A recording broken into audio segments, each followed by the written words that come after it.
के तपाईहरुलाई थाहा छ टेक्निकल विकास 3.0 च्यानलले पहिलो 1000 सब्स्क्राइबर कसरी पुर्यायो? म तपाईहरुलाई आज ठ्याक्कै त्यही स्ट्र्याटेजी सिकाउँदै छु जुन 90% नयाँ युट्युबरहरुलाई थाहा छैन।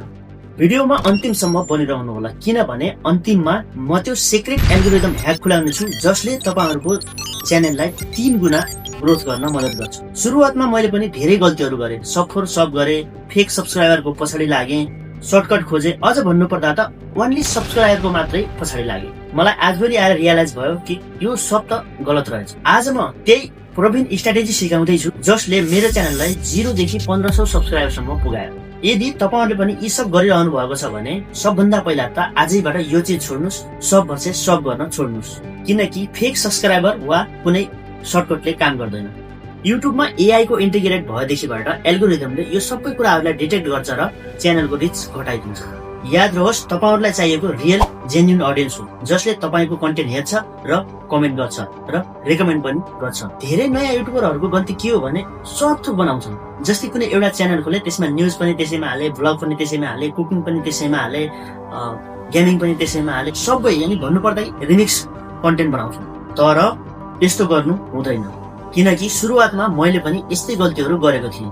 AI tutorial, a preview, tech news, earning tips, photo video editing सबै थोक बनाउँथे। तर यस्तो गर्नाले न त सब्स्क्राइबर नै बढ्यो न त भ्युज नै बढ्यो किनकि ऑडियन्स नै पुरै कन्फ्युज थिए, केही बुझ्दैन थिए, कसैले केही बुझ्दैन थियो। आखिर टेक्निकल विकास 3.0 च्यानल के का लागि हो, के प्रोभाइड गर्छ भनेर एक दिन मैले सोचे आखिर म यो सबैलाई किन टार्गेट गरिरहेको छु। मलाई लाग्यो मैले एउटा वा दुईटा टपिकमा मात्रै टार्गेट गर्नुपर्छ किनकि मलाई लोयल ऑडियन्स चाहिएको। त्यसपछि मैले एआई ट्युटोरियल र युट्युब ग्रोथ टिप्समा मात्र फोकस गरे।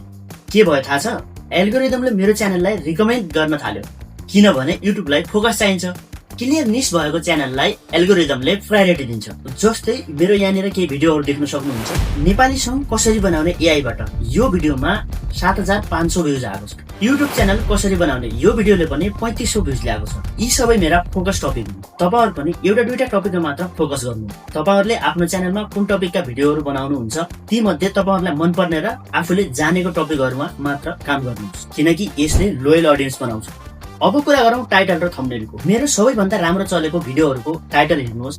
नेपाली सङ कसरी बनाउने एआईबाट, युट्युब च्यानल कसरी बनाउने, व्हाट्सएप एकाउन्ट रिकभर कसरी गर्ने, यी सबै टाइटलहरुले एउटै कुरा गर्छन्, प्रब्लम सल्भ। बेनिफिट क्लियर देखिन्छ र सर्चेबल पनि। तपाईहरुले पनि याद राख्नु होला टाइटल लेख्दाखेरि सधैँ यसरी लेख्ने गर्नु, नम्बरहरु, नेपाली किवर्ड्स, क्वेशन्स र इयर राख्दा पनि अझ राम्रो। यी कुराहरुलाई थपेर टाइटल बनाउँदा धेरै राम्रो र सर्चेबल हुन्छ। जस्तै म तपाईहरुलाई केही उदाहरण दिन्छु। 5 एआई टुल्स जसले तपाईहरुको काम सजिलो बनाउँछ 2025। यसमा सबै चिज आयो, माथि मैले भनेको कुराहरु सबै समेटियो। पोखरा ट्राभल भ्लग, नेपालको सबैभन्दा रमाइलो टुर। यस्तै खालका सर्चेबल किवर्ड राख्नाले तपाईहरुको भिडियो छिटो र्याङ्किङ गर्छ र सर्चमा एकदम छिटो आउँछ। यस्तै तपाईहरुको भिडियोमा थम्बनेलको पनि ठूलो भूमिका हुन्छ। तपाईहरुको भिडियोलाई ऑडियन्सहरुले हेर्ने कि नहेर्ने भनेर यो कुरालाई चाहिँ डिसाइड थम्बनेलले गर्छ। त्यसैले तपाईहरुले थम्बनेललाई पनि जति सक्दो राम्रो प्रोफेसनल बनाउन जरुरी छ। र राम्रो र प्रोफेसनल थम्बनेल कसरी बनाउने भनेर मैले अलरेडी भिडियो बनाइसकेको छु, गएर चेक आउट गर्न सक्नुहुन्छ र यहाँनिर हेर्न सक्नुहुन्छ। यस्तो खालको थम्बनेलहरु बनाउनु भयो भने एकदमै राम्रो। जस्तै कि यसमा बोल्ड टेक्स्ट पनि लेखिएको छ, एट्र्याक्टिभ कलरहरु पनि दिएको छ किनभने यस्तो थम्बनेल बनाउनाले मान्छेहरुले छिट्टै एट्र्याक्टिभ हुन्छन्। थम्बनेलमा आफ्नो क्लियर फेस राख्ने र आई क्याचिङ प्रोफेसनल डिजाइन राख्ने किनभने स्ट्रङ थम्बनेल र सर्चेबल टाइटलले तपाईहरुको सीटीआर अर्थात क्लिक थ्रु रेट बढाउँछ र एउटा च्यानललाई ग्रो गर्नको लागि यही हो एल्गोरिदमको पहिलो सिग्नल। र भिडियोहरु बनाउनुहुन्छ र भिडियो बनाउँदाखेरि सुरुमै तपाईहरुले एउटा एंगेजिङ हुक राख्न जरुरी छ। र एंगेजिङ हुक भनेको तपाईले आफ्नो भिडियोमा ऑडियन्सलाई रोकिराख्नु पर्ने हुन्छ। जस्तै कि तपाईहरुले सुरुमै केही प्रश्नहरु सोधेर वा तिनीहरुको समस्या सम्बन्धी कुराहरु गरेर आफ्नो एउटा युनिकनेस तरिकाले तपाईले चाहिँ ऑडियन्सलाई हुक गर्न सिक्नुपर्छ। र यो हुक कसरी गर्ने भने डिटेलमा भिडियो चाहनुहुन्छ भने त्यसको लागि पनि कमेन्ट गर्नु होला, म लिएर आउने छु। र जस्तै कि म तपाईहरुलाई के उदाहरण दिन्छु। सुरुमै आफ्नो भिडियोको सुरुमै के तपाईलाई थाहा छ वा आज म यो सिकाउनेवाला छु अथवा तपाईहरुले कुन तरिका युज गर्नुहुन्छ, यस्तो प्रकारको कुराहरुले ऑडियन्सहरुलाई हुक गर्न सक्नुहुन्छ। र अन्त्यमा लाइक, कमेन्ट र सब्स्क्राइब गर्न नबिर्सनुहोस्। अर्को भिडियोमा अझ डीप सिक्रेट ल्याउने छु। यस्ता प्रकारका हुक बनाएर आफ्नो भिडियोको एंगेजमेन्ट बढाउन सक्नुहुन्छ। र सबैभन्दा ठूलो कुरो एल्गोरिदमले तपाईको एंगेजमेन्ट नै हेर्ने गर्छ। यस्तै सर्ट्सले पनि युट्युबमा 10 गुणा रिच बढाउँछ र च्यानललाई ग्रो गर्नको लागि तपाईहरुले सर्टमा पनि काम गर्न जरुरी छ। तपाईको लङ भिडियोको पावरफुल मोमेन्टलाई छोटकरीमा 30 या 60 सेकेन्डमा कट गरेर सर्ट्स बनाउनुहोस् र सर्चेबल र क्याची टाइटल राख्नुहोस्। सर्ट्स बनाएर अपलोड गर्नुहोस् र त्यसले पनि तपाईको च्यानलमा नयाँ अडियन्स ल्याउँछ र च्यानलमा ट्राफिक बढाउँछ। र साथसाथै तपाईले कम्युनिटी ट्याबमा पनि काम गर्न जरुरी छ। जस्तै कि कम्युनिटी ट्याबमा कम्तीमा पनि हप्तामा 2 पटक तपाईहरुले पोस्ट गरेको हुनुपर्छ। जस्तै कि पोल, क्वेशन एन्ड एन्सर, अपडेट जस्ता पोस्टहरू राख्नुहोस्। कमेन्टमा रिप्लाई गर्नुहोस् र भिडियो अपलोड गर्ने फिक्स समय राख्नुहोस्, किनभने कन्सिस्टेन्सी नै ग्रोथको चाबी हो।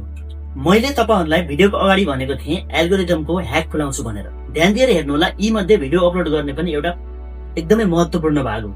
नेपालमा बेस्ट टाइम भिडियो अपलोड गर्ने भनेको प्राय बिहान 7 देखि 9, साँझ 6 देखि 8 र राति 9 देखि 11 बजे हो। यही समयमा भिडियो अपलोड गर्दा 40% भन्दा बढी भ्युज आउँछ। र यही सँगसँगै एउटा एसइओ पनि एकदमै महत्त्वपूर्ण भाग हो। र एसइओ गर्दाखेरि डिस्क्रिप्सनको पहिलो 125 क्यारेक्टरमा मेन किवर्ड राख्नुहोस् अनि ट्यागमा नेपाली ट्रेन्डिङ किवर्ड राख्नुहोस्। यसो गर्नाले भिडियो एकदमै छिटो र्याङ्किङ गर्छ।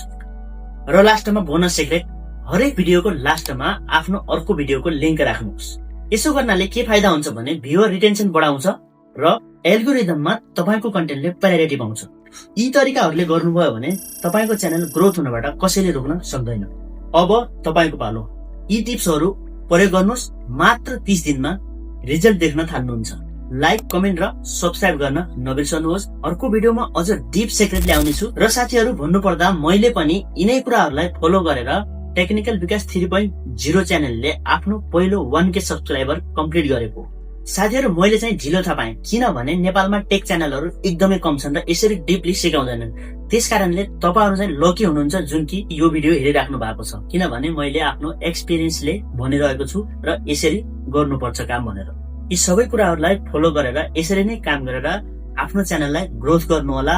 Best of lock. हवस् त, अर्को भिडियोमा भेटौँला। जय नेपाल।